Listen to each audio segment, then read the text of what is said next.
আমার আম্মা, শুধু আমার আম্মা না, জগতের সবার আম্মা, দাদা দাদি, নানা নানি, বাপ ভাই সবাই বলে অতিরিক্ত জিদ ভালো না, অতিরিক্ত জিদ ভালো না।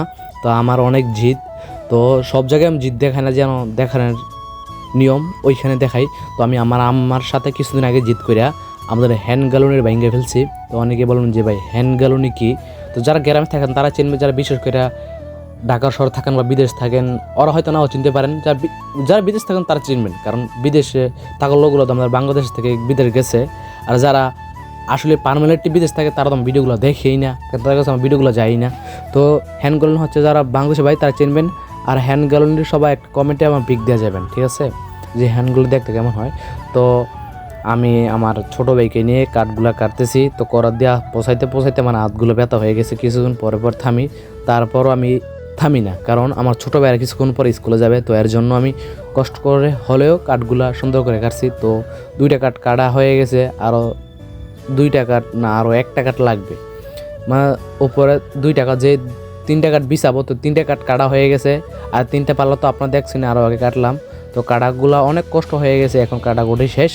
এখন শুধু বাড়ালে প্রয়োজন ছিল, কোনো বাড়ালে প্রয়োজন নেই। আমার বাঙালি জাত আসলেই খুব ভয়ঙ্কর। আমি বাড়ালের কাম দাও দিয়ে সেরে ফেলতেছি, একটু এদিক সেদিক হয়, তারপরে বাড়ালের থেকেও সুন্দর করে করা যায় না, কারণ এটা তো দাও। তো থাক, সমস্যা নেই, বাড়ালের দরকার নাই, গরিব মানুষ বাড়াল রাজার নাই। তো এর জন্য দাও মাও দিয়ে কাম করে সারি লাইলাম। তো ছোটো ছোটো গুমা একখানা 2টা করে 3টা করে মারলাম, কারণ না মারলে আবার হ্যান্ড গেলে যে সময় এটা বাতা ডেক থইব, ওই সময় এদিকে এদিক যাইব গা। তো এর জন্য বেশি করে গুমা মারি লইলাম, কারণ এটা তো আমার মাথার মধ্যে মারতাছি না, যে আমার মাথার মধ্যে জিনের মারলাম মরে দেবো গা, ব্যথা হামতা ভাম হুল্লা দেবো গা, হাসপাতাল যাওয়ান লাগবো। তাহলে কাঠ ফাই ইচ্ছা মতো জিনের মারতে আপনার দেখতেছেন ভাই কিরি।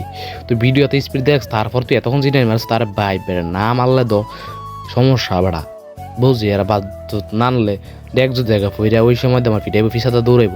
তাহলে আমি কি করছি, বুদ্ধি করে বেশি করে গোমা হস্তা হয়ে বস্তা করে গোমা আনছিলাম, আইন না বেশি করে মাইরা দিছি। তো এখন মারামারি শেষ, এখন হুদা কাটাকাটি করুম না, সরি গাইস, সব কিছুই শেষ, এখন হুদা বাইরে করুম। আস্তাগফিরুল্লাহ গাইস, আপনার ওইসব মনে করেন না। আমি জিনের আনতাম গেছিলাম আমার কাকার কাছে, আমার কাকা এবার বাথরুম টয়লেট করতেছে। তো ওইখান থেকে আমি জিনের আইনা বিজ্ঞানছি, ওই যে হাস্তা ব্যবস্থা বই আইন না, এখন 2টা পাল্লা লাগাইতেছি। তো একটা পাল্লা লাগাইছি এবং কি লাগাই নাই, 2টা জিনারে মারছি। তো আরেকটা আমার ছোটো ভাই হাসান মানে ঠিকা দিয়ে রাখছিল, আমি বলছি ভাই তোরা ঠিকা দেওয়া লাগবে না, তো এই দিক ধর, আমি ওই দিক মারতেছি। তো শুরু করে দিয়েছি মারামারি। তো আমার হাসি, আমি বলছি না যে আমার কাকি বাথরুম তুলতেছে, তো তাদের মনে একটু কাঠ প্রয়োজন শর্ট পড়ছে, এর জন্য আমাদের এদিকে আসছিলো, আইসা কাঠগুলো দেখে গেছে যে তাদের লাগবে কিনা। তো হ্যান্ড গ্যালুনিটা আমার মার সাথে জিদ্দি করে ভেঙে ফেলছি। তো এখন আবার সুন্দর করে হ্যান্ড গ্যালুনি আমি বানাই দিয়েছি, কারণ আমার আম্মাই গেছে এখন নানির বাসায়, আমাদের আম্মা আছে এখন নানি দুগো বাসায়। তো মায়ের সাথে এখন দেখবো আর কি রে হ্যান্ডগুলি বানাইছে আমার হতে। তো ওই সময় অনেক খুশি হইব। তো টানা মানা দিয়ে দিয়েছি, উপরে সব কিছু করার সাথে নিচে 2টা কাট মারতে হইব, না দিলে হ্যান্ডগুলো তুলে এদিকে যাবো গা। তো আজকে হ্যান্ডগুলি বানান শেষ।